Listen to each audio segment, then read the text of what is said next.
Our students are the future. How we advance innovation and impact and approach equity in their classrooms will determine how we thrive as a world community. The status quo just won't cut it. That's why we're here to break the grade. Hello, breakers and difference makers. I'm Josh Chernikoff, host of How I Broke That. I'm a two-time entrepreneur in the education space, and I've successfully exited both of those companies. I've experienced my fair share of breaks in my life, and I'm here to bring my signature approach to my new show, Breaking the Grade. I'm embarking on this special journey alongside my good friend and mentor, John Gamba, Director of Innovative Programs and Entrepreneur in Residence at Penn GSE. In our podcast, you'll hear from emerging business owners in the education space who are working to transform education as we know it.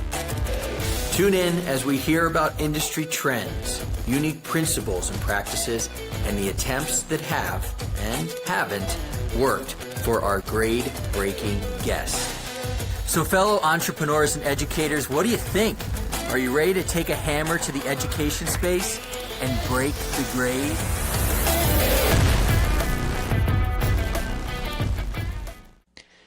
Some of the conversations I get to have, especially when it comes to a LinkedIn Live where anything goes, those conversations not only teach our audience, but they transform how we do things.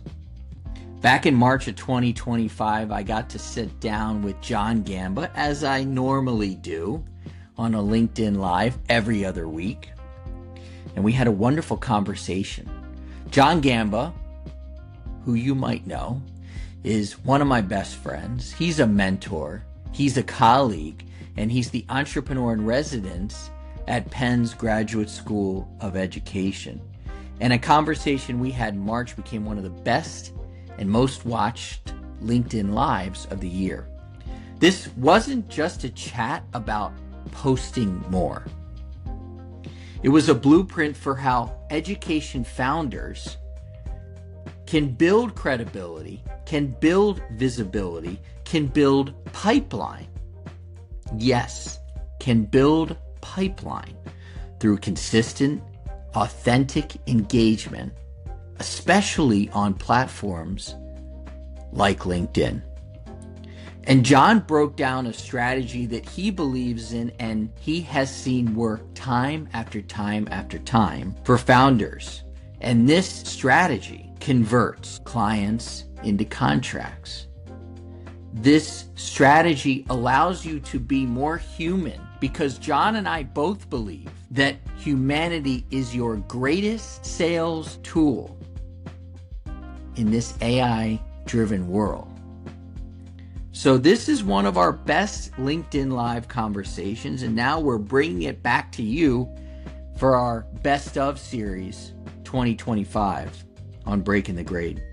So if you've ever wondered how to show up online in a way that turns credibility into contracts, I've got that for you. Let's get right into it. Welcome to Breaking the Grade.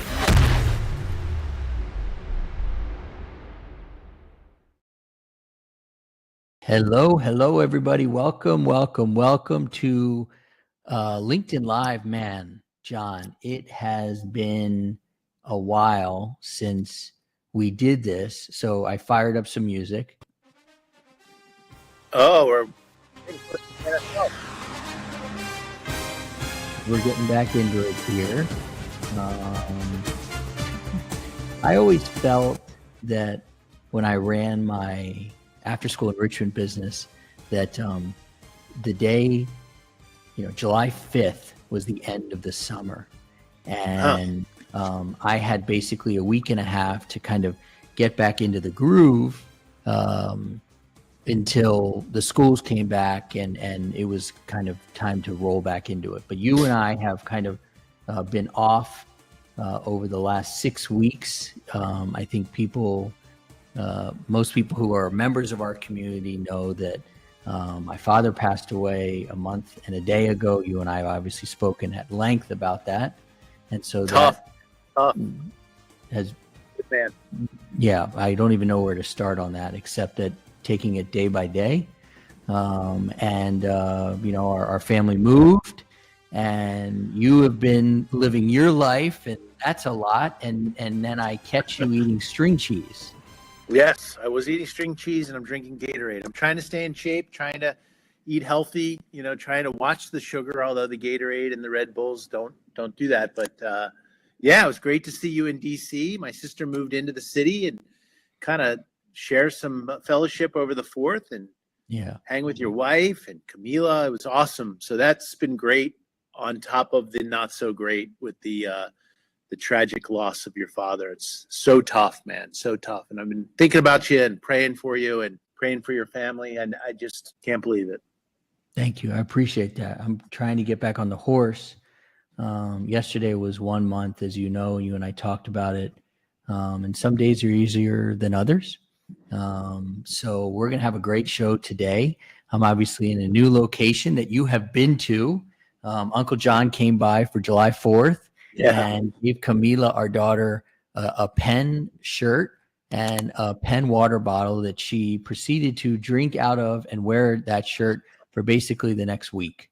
So you hit it out of the park. Totally sending her subliminal messages on where Camila is going to go to school. They are working. They are working very well. So today we're here for our breaking the grade, and then next week we'll be at ERDI. So before we get into our topic here, which is really talking about consistency and trust in ed tech sales, and really talking about the use of LinkedIn, let's talk a little bit about where we'll be, which is ERDI. So can you kind of set the stage? I know we've done this before, but can you reset the stage for what ERDI is and why we go? Yeah, it's the Education Research and Development Institute. About 75 nationwide thought-leading superintendents, chief academic officers congregate and convene to talk about the latest issues in K-12 education. Solution providers come in and provide a 90-minute to 2-hour panel discussion on their solution and ask questions about market and pricing and positioning of the product and how they can co-create or co-construct their solution through the eyes of what works for the K-12 education space. A lot of fellowship, a lot of community building, a lot of opportunities to learn, a lot of opportunities to engage with mentors and advisors. And I've been involved with the ERDI family, as I call them, for the last 25 years. So twice a year, a winter and a summer institute. This past winter, it was in Palm Springs. We were there right around Super Bowl weekend. Great, Philadelphia Eagles. And then this summer is in Baltimore at the Four Seasons on the harbor. So it would be exciting to see a lot of friendly faces and to connect on some of the seminal issues that we're facing in K-12 education. Totally cool. Well, we've got another JG, John Greiner. John has been a member of the Ed Sales Elevation Experience community. You're going to love this guy because he picked up and moved from the south of the United States to Naples. Wow. And not Naples, Florida. Naples, Italy. Naples, Italy. Wow, that's big. My parents or my dad's from Avellino, just outside of Naples, Italy. So I'm excited to get back there and teach in October and maybe get down and check out some roots and maybe connect with some family members down there. Cool. So John, we got to compare notes. You guys will. So today what we're talking about here is basically, this is a wake-up call in the middle of the summer. While we do want people to rest and we do want people to recharge, we also need people to think about the fact that trust building and real traction happens on LinkedIn, but you cannot treat LinkedIn like a megaphone. One of our clients, Anissa, who was the founder of Lingo Circle, she was on our LinkedIn Live very recently. She basically turned her post into real leads, into meaningful pilots. And she is growing her pipeline, not with a funnel and not with this viral strategy. She's doing it with clear messaging. She's doing it with follow-ups, and she's doing it with trust first. You and I have gone back and forth over tequila, over these airwaves, talking about LinkedIn and my strategy on LinkedIn, which is very similar to Anissa's strategy and the rest of the members of the 3E community. What do you think about leveraging LinkedIn for education, ed tech sales, and what's your strategy? Two-parter. So I've always been relationships first, building and leveraging relationships, centers of excellence with those relationships. So focusing in one specific area and region, dominating there with the relationships built, the good business relationships built, and then expand from there. And you and the Ed Sales Elevation experience have kind of morphed my thinking on this in terms of using LinkedIn and as another strategic weapon on top of or in addition to the relationship sales strategies. So credit to you. Anybody who has not heard Josh Chernikov speak about this, and he will be speaking twice at ERDI. I think he'll be potentially at IEI, some of the other institutes, and was a sponsor of our Innovation Summit, just really giving the basics as to how to develop a presence on LinkedIn through consistency, building trust that leads to measurable results. So I'm a believer. And we'll get into some specifics on that, as we continue to talk, because I've got some thoughts and ideas. Cool. I will actually be talking on Monday at ERDI about LinkedIn and how it can be leveraged. One of the things that I have seen is that confidence comes from action and not before it. And what I mean by that is you can't wait to be ready to post. You build your confidence by showing up consistently. That's in LinkedIn, and we can relate that to sports as well, and probably in anything that we do. You just got to show up consistently, and you will learn how to do what you have to do. And I found that to be true in LinkedIn. Catherine, who's a mutual friend of ours, found that to be true in LinkedIn as well. And she has had her company get funded very recently. So it does work. When we are consistently showing up, and I do it in two ways on LinkedIn. One of them is almost this like white noise approach where we set it and forget our strategy in the beginning of the month of what we're going to post on LinkedIn, because it's, it obviously correlates with what we do on our shows. And that's I'm hoping that people are seeing that. I'm hoping that people are understanding what I stand for, who I stand with, who comments. And then there's also the things that I notice on a day-to-day basis that only I can write. And that might be a story about taking time over the summer to rest and recharge.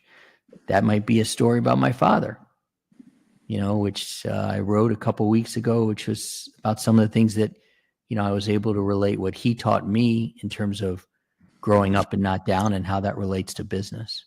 Those are only stories that I can write. Those are only pictures that I have. One of them's from vacation. One of them's from my father. So that's us showing up 5 days a week on LinkedIn. And I always want people to understand that LinkedIn is not necessarily a connection to contract. And in most cases, it's not. It's connection to commenting, to collaborating on a piece maybe, to getting together to potentially getting to a contract. How much of your time, John, do you spend each week on LinkedIn?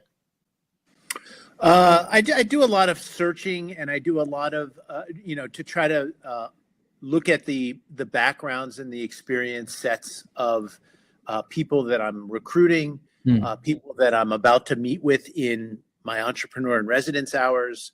I use it a lot. I use it to promote my entrepreneur breakthroughs, which are done on a monthly basis. I do it to thank our sponsors and recognize the Herculean effort of our team when we put on events like the June 6th Innovation Summit, which we put on. So I'm on it pretty regularly, Okay. but also judiciously. Everything in moderation. And then when you go and research a particular person, do you just look at the top of their profile? Do you kind of dig into their posts? Like, what are you looking for when you're researching somebody? Holistically, I look who they are, what is their current role, how long have they been there. I'm leery of jumpers, people who are in and out 3 months, 5 months. How they represent and convey what they do and how they do it. I'm an education snob, so I tend to look at education and certifications. And I love looking at featured and all posts and just see how they're representing themselves. Yeah, that's interesting. I'm not an education snob, and I always think of LinkedIn. I tell people when we talk about credibility and we talk about it in the context of LinkedIn, this isn't about where you went to school. This isn't about the awards that you've won. This is about what you stand for and who you stand with and who stands with you. Yeah. And putting yourself out there on a post or commenting on a post or somebody commenting on your post is, gives people an opportunity to see what you are all about. And I always think of LinkedIn as like a conference. It's like a big conference that's going on all the time. And you can either stand in the corner, and I've been there, done that at conferences, or you can lead conversations or you can join conversations. But that leads me to one of the takeaways that I want people to really take in, which is this idea that engagement is a two-way street. What I mean by that is if LinkedIn and building your credibility and hoping to eventually get leads and maybe close contracts from LinkedIn, if that is overwhelming to you because you think I got to write posts and I got to show up every single day and I got to say the most brilliant things, you don't. One way to start is just by spending a few weeks, give yourself 15 minutes a day and just go comment. Just find John Gamba and see what John has posted about. Just go out there and you find a district leader and see what they've posted about and go in there and comment. And it should not be a way to go or an awesome. It should be thoughtful. It should contribute to the conversation. I see, because of the algorithm, when John posts, it generally goes to the top of my profile. So I do see that you spend a decent amount of time, and it's super helpful, I'm sure, when you go in there and you comment and you give kudos to somebody. So what's your strategy in terms of commenting? Who do you comment on? Why do you comment? Do you have a strategy behind it? No, I don't have a strategy per se. I do sometimes, because of how busy I am, sometimes I throw out the fantastic or love it's just so that people know that I saw it, I see you. And then other times I do spend a little bit of time on personalizing the comment or personalizing the outreach a bit, because, anything that's worth doing, it's worth doing right and worth doing with intention. So I could probably spend a little bit more time in there. But I think judicious is the word in terms of what I'm posting and how I'm commenting. Right. We're going to start to talk about metrics here. There is no scale for this, but I would imagine that a fantastic or a way to go from John Gamba on something you're doing is a nice bump for somebody who's trying to make their way in the ed tech space. So I think, not that you're asking my opinion, but for you, when you do that for others, it's really helpful. For the ed tech founder that is trying to make their way into a district, if you're deciding between sending another email or commenting on a post from a superintendent who you're really trying to get to know, I would go with a nice, well thought out comment. That will go a lot further, and it will feel a lot better than just knocking on the door with another email.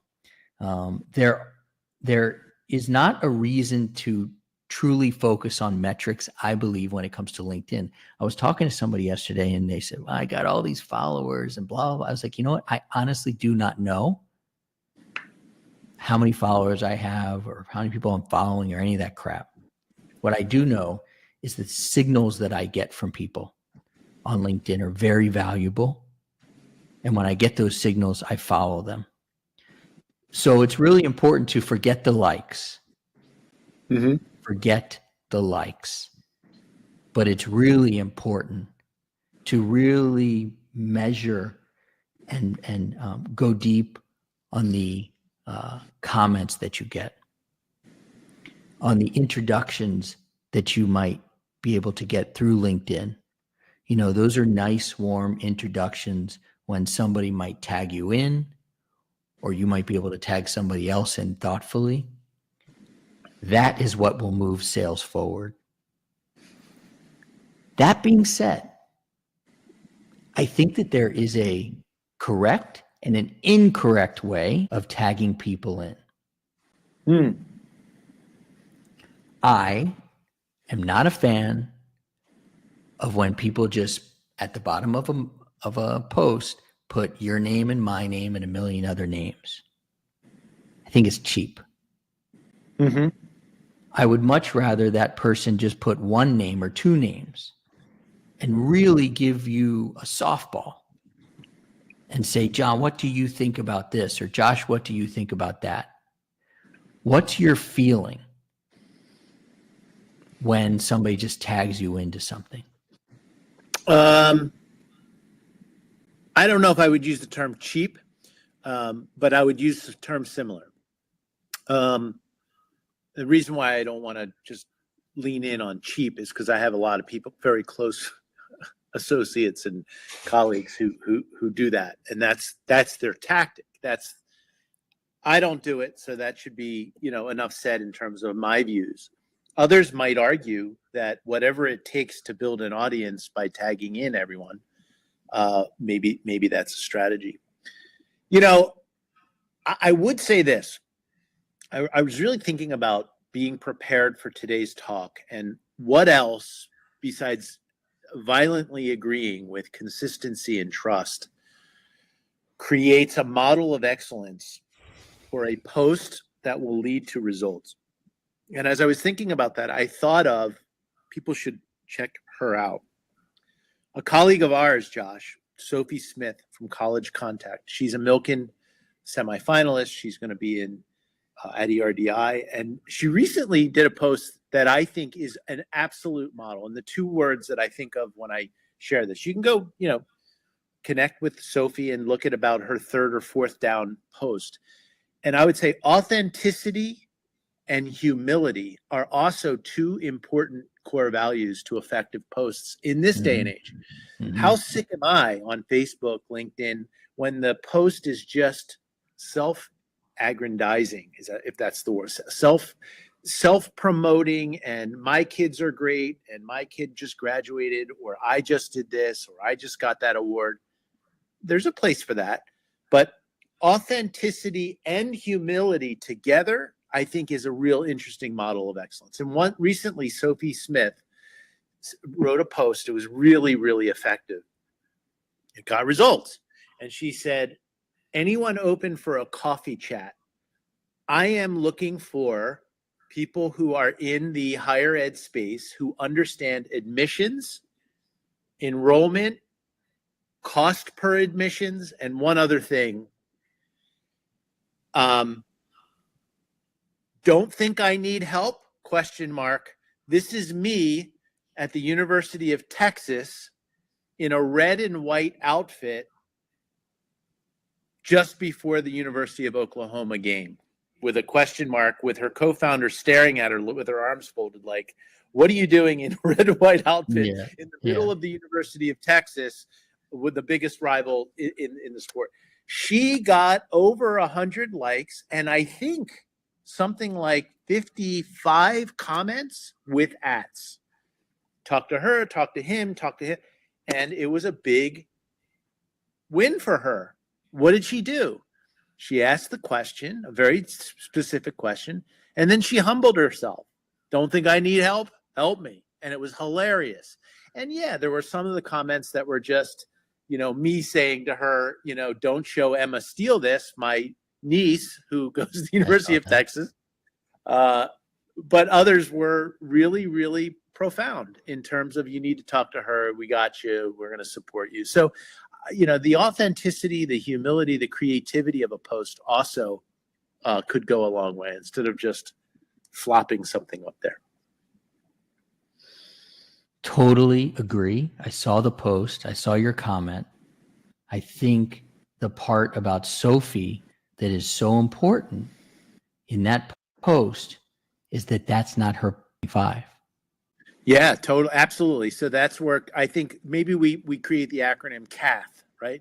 Consistency, authenticity, trust, and humility coming together could lead to effective posts and desired results.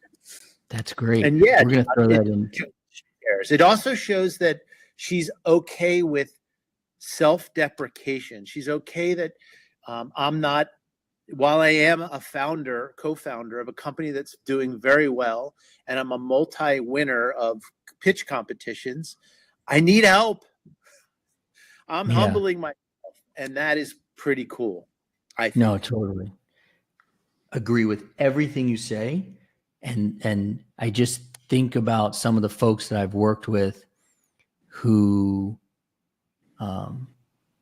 say, I wrote this long post and nobody comments. I'm like, well, probably nobody saw it. But Sophie's got street cred. It was a good post. And the algorithm likes her, because she's consistent. But she's earned the algorithm liking her. It's not luck. 100%. Yeah, no, totally. So we have got some people who are commenting here, and I think it's important that we go back here and look at the other JG here.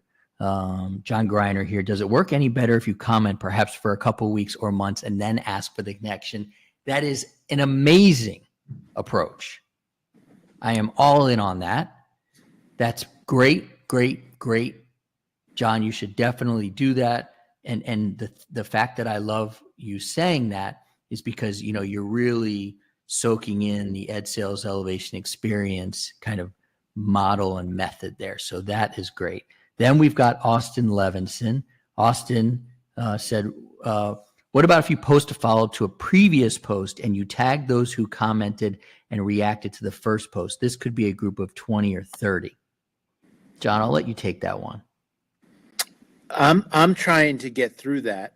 Remember, I'm dyslexic, so I could be reversing some of this logic. Post it.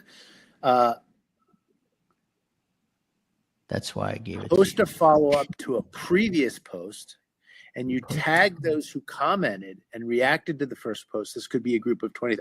I got lost on the 20 to 30, but posting a follow-up to a previous post. Yeah, I'm all about that. I think that's all part of the algorithm and all part of the building that all important community. But again, judicious and everything in moderation, and being really, really careful not to blow it by just saying, I'm going to tag Deborah Quazzo here. If you don't know her and you're not sure if you're able to make that connection, I mean, I'm all for taking big swings, but I think it should be, a bit more personal than that. Yeah, but that's taking a swing, and it's that swing that we see people take at the plate in Major League Baseball where they fall over themselves. It's not worth it swinging that hard, especially if you one day get a chance to meet Deborah. I have not. I've never tagged her in, and I'm sure you have. And she said, "Why'd you tag me into that post?" Because then she's locked in on that post. And if other people are commenting, she's like, "I don't even know this person." Yeah. So let's see. Jesse here. Interesting on cheap.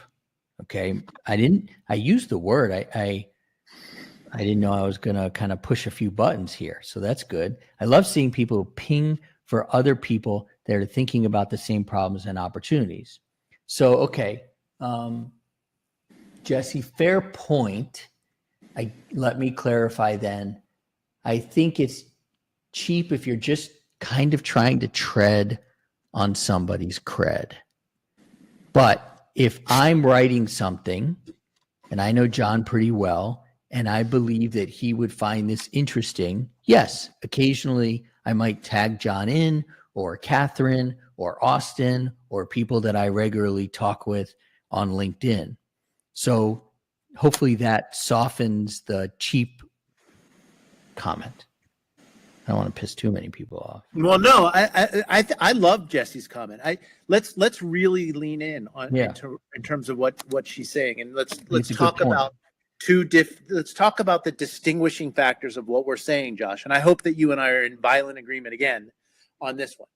So Rita Ferrandino, okay, she's a colleague of mine, a friend of ours, and kind of very active in social media. And she will say the speakers at the Penn Innovation Group were so fantastic. They talked about the challenges and the principles of innovation, and we really got a lot out of that. And she'll tag everybody who spoke. Cool. I'm cool with that. But somebody who says we're in a mental health crisis and we need to invest more in mental health services or bridges to mental health providers, and my company does this, and then at the end of that, tagging 47 people without having any personal knowledge or any personal relationship with them, hoping that they'll see that post, and by dragging them in, that will somehow hook them. I think that's cheap. I think that's what you meant by cheap.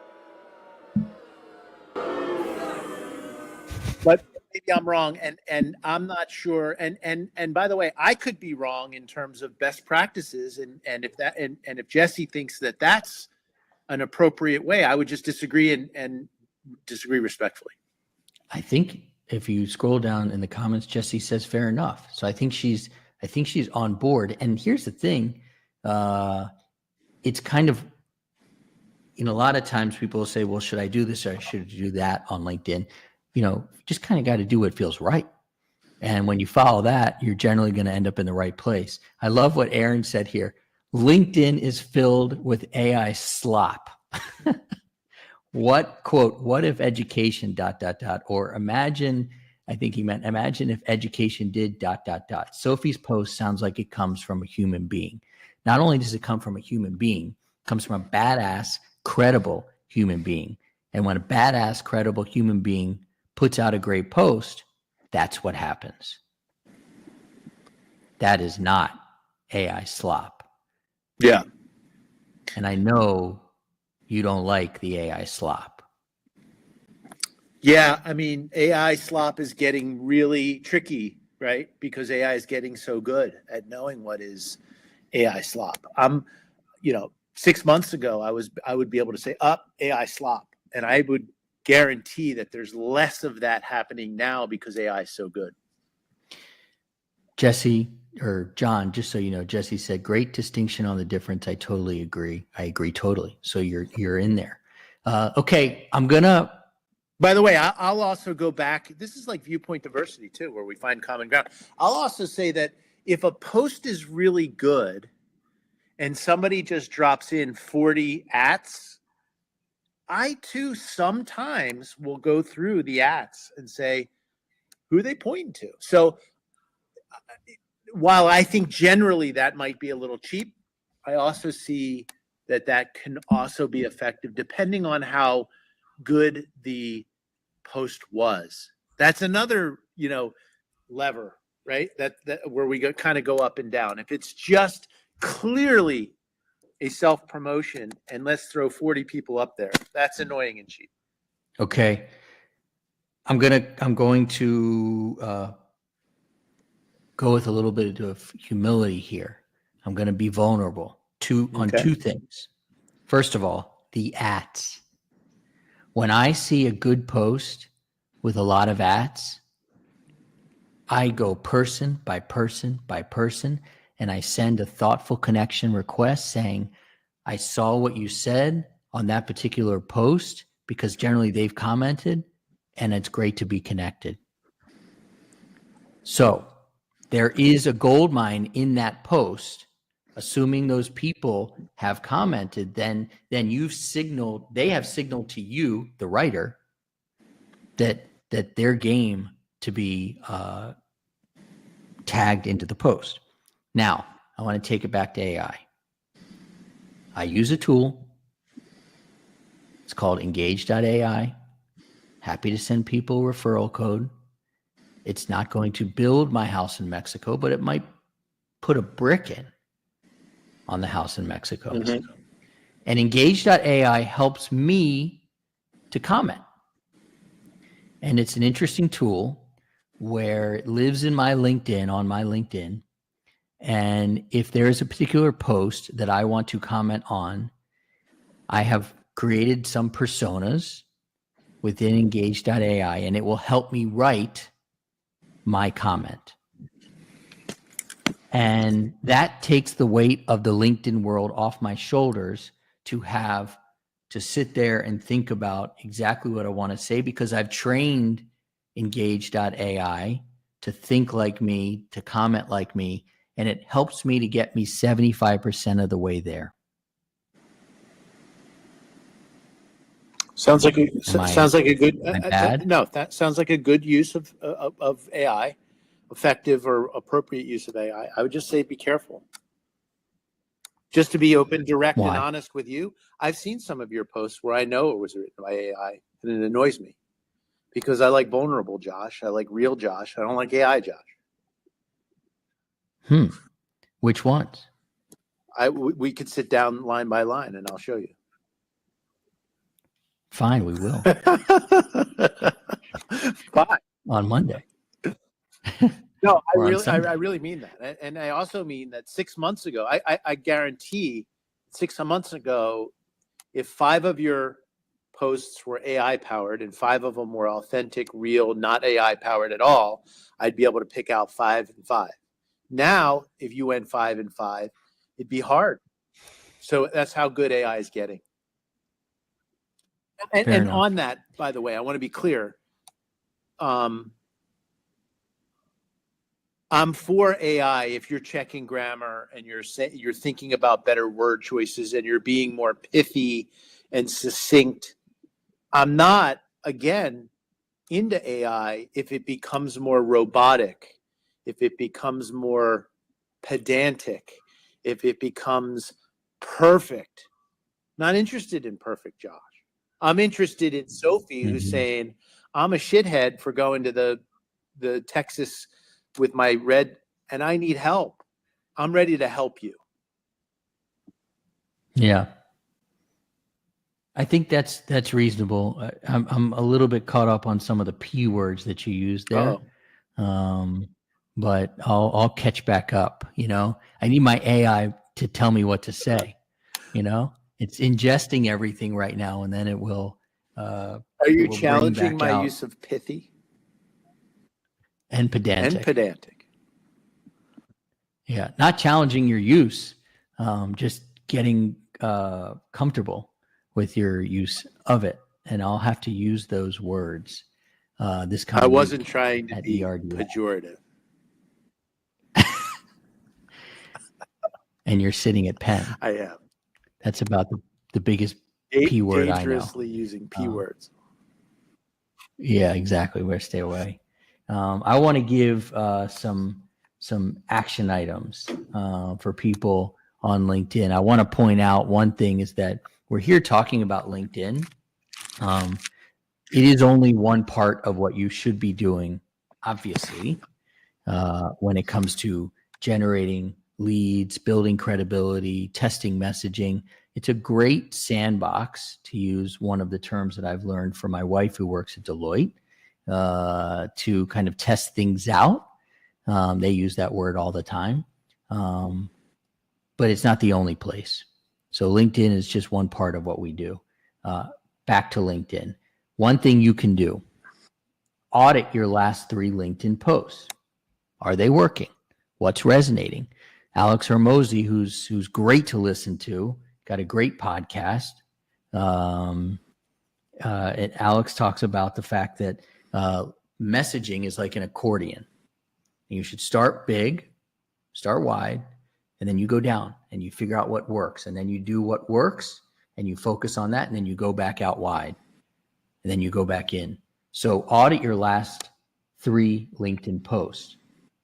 Do not use, or let's just say replace, your just checking in message with a relevant insight or an update or a comment. That's a great way to get back in touch with people. And my last thing that I wrote, just to show how much we are aligned, even though sometimes we are less aligned, but that's okay, is post something imperfect this week.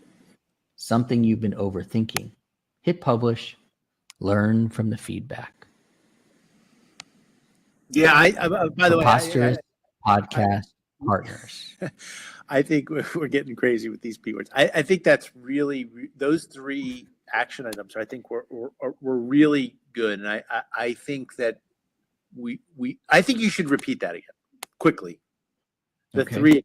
Audit your last 3 LinkedIn posts. Replace your just checking in message with a follow-up of value. Post.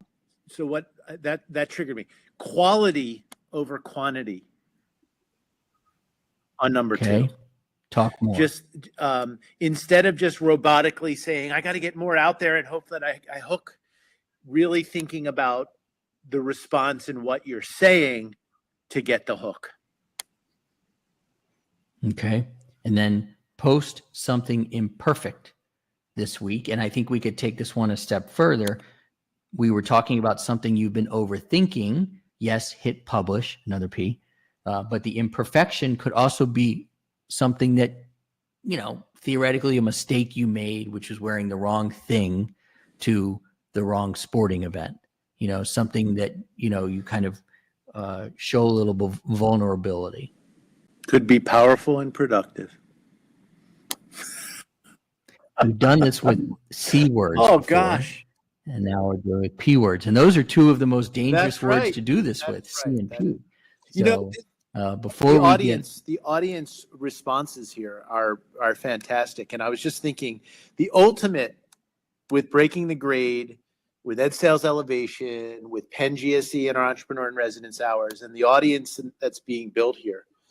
It would be great. 41 minutes into this, it would be classic, and it's going to happen soon. Is somebody in our audience runs out into LinkedIn, says that Josh and John are talking about you, Sophie. Sophie pops in and says, let me tell you about what I got out of that vulnerable, authentic, humble pie post that I did. I actually got the superintendent from San Antonio through that model. Right. Wouldn't that be fun? That would be amazing. And, I can do things like this. Watch.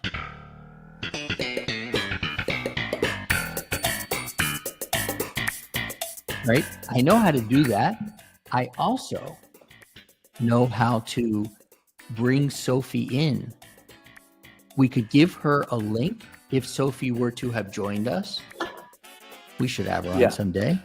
And I can bring her on to this conversation. So I'm not just a one-trick pony here. I mean, I got some good music, So, by the way, we can make that happen. But I can tell you that this has been a great show. Jesse, Austin, John, Aaron, everybody who's been commenting and joining, really appreciate it. Last comment, because I missed this one from Aaron, the HubSpot model has worked for me. Give away free value, whether that value is inspiration or implementable.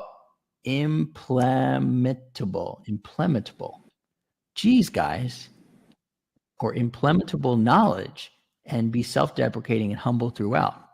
Mr. Pengrad, can you please tell me what implementable means? Implementable. Yeah. Can it be implemented?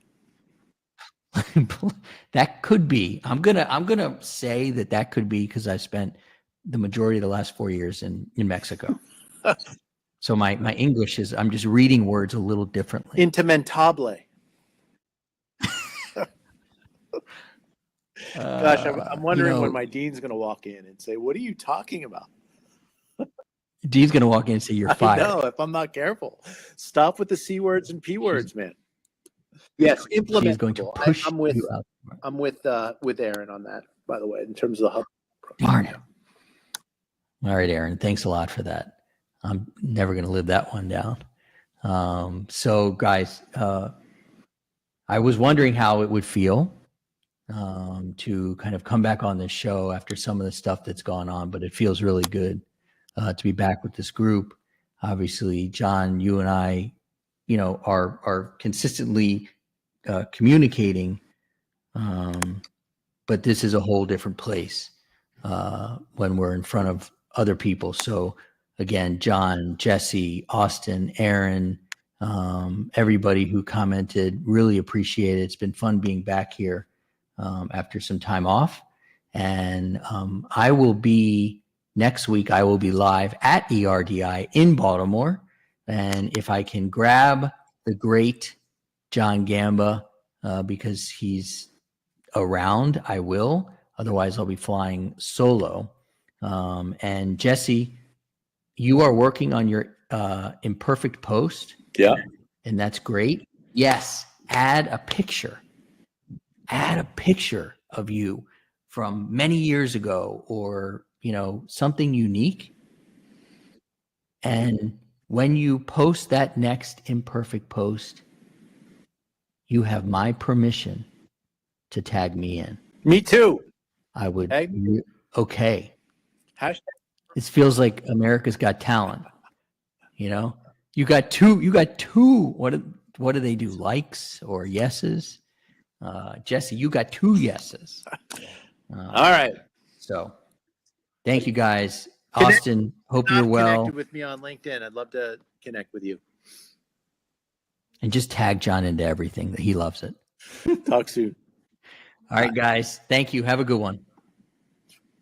Hey, Breakers. Thanks for joining us on Breaking the Grade. If you want to get to know your fellow Breakers in education better, please join us in our community in Mighty Networks. You can also follow us on social media for lead generation tips. Information about the community and the social media in the show description. And if you want to help us out, please like and subscribe to the show. Keep on